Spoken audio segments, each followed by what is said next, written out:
Jeff Johnson going to be doing 3 things that you need to know. If you don't know who Jeff Johnson is, from BET, political activist, author, speaker. He just does a lot of stuff, and we just absolutely love him. So we got him on the phone right now. In twice a week, we do 3 things that you need to know by Jeff Johnson. We got him on the phone right now. Jeff, what up? Hey, what's up, Rick? How y'all feeling? Member of Alpha Phi Alpha Fraternity Incorporated. What's up, Jeff? Yes, sir. And you know what's crazy, man? I got my start on radio on the Joyner Morning Show. Absolutely. And so many of these stations help make me who I am. Yeah. And so I celebrate those folks as well. Absolutely. A hell of a lot more than I'm celebrating the stuff I got to talk about today. Because as we coming into the new year, we are recognizing that we are in a crazy, insane place.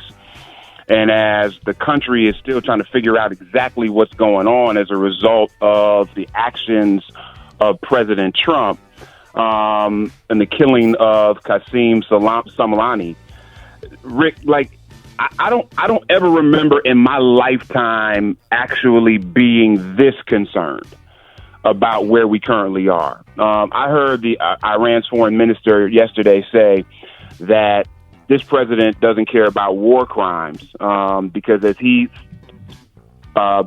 threatening to attack 52 cultural sites, that's a disproportionate response and thus a war crime. And that is the price of arrogance and ignorance and lack of respect, and that the United States days in the region are numbered, not because anyone will take action against them, but because they're not welcomed. And so we're in a really interesting place, Rick, when our troops are being labeled as terrorists. Mm-hmm. And we are being asked to leave Iraq, which in many cases we helped rebuild. And I don't know if we're clear of not only the confusion that this is causing, but the damage that this is perpetually causing to who we are, not just in the region, but in the world. You know that the Selective Service site crashed yesterday because there are people that were Googling the draft or hitting the draft so many times that the Selective Service site crashed. There hasn't been a draft in this country in decades. Right. And there have been conversations about instituting a draft. In fact, there are several members of Congressional Black Caucus that wanted to move to reinstitute the draft after the first Iraq conflict because they were saying that black and brown folks were disproportionately on the front lines. And if there was a draft, that perhaps would think differently about where we went into war because wealthy people's children would be subjected to that draft.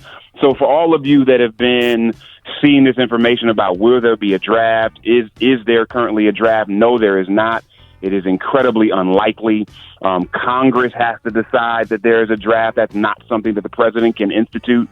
And despite his move to send troops into this region in anticipation of a response from Iran, it is unlikely that there will ever be a draft.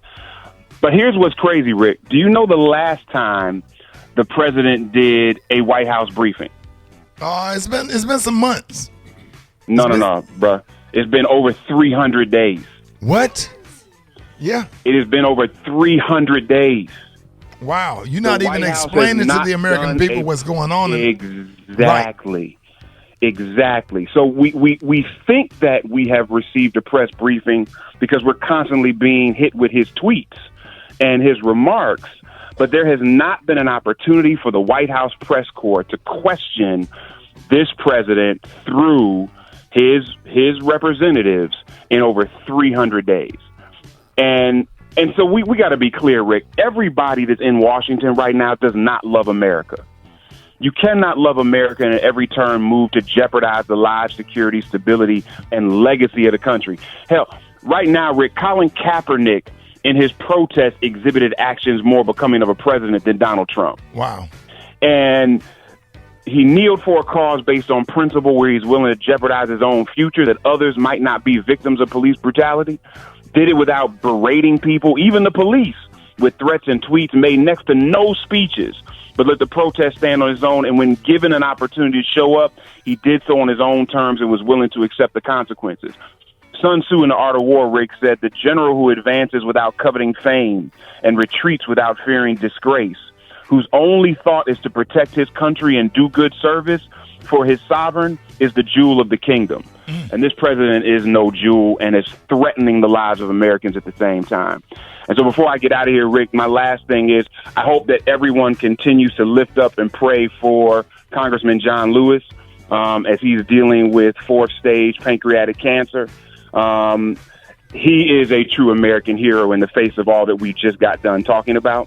And as he commits to fight, I hope that we just lift up and celebrate the fact that men in particular and black men are dealing with colon cancer and testicular cancer and pancreatic cancer and prostate cancer at unbelievable levels. And there is yet to be a national emergency or movement similar to what we've seen for breast cancer, for men's cancer. Hell, even the NBA and the NFL wear pink, but don't do the same thing for cancer related to men. And Rick, I have a friend who knows their father, a black friend who knows their father, whose father has not had prostate cancer.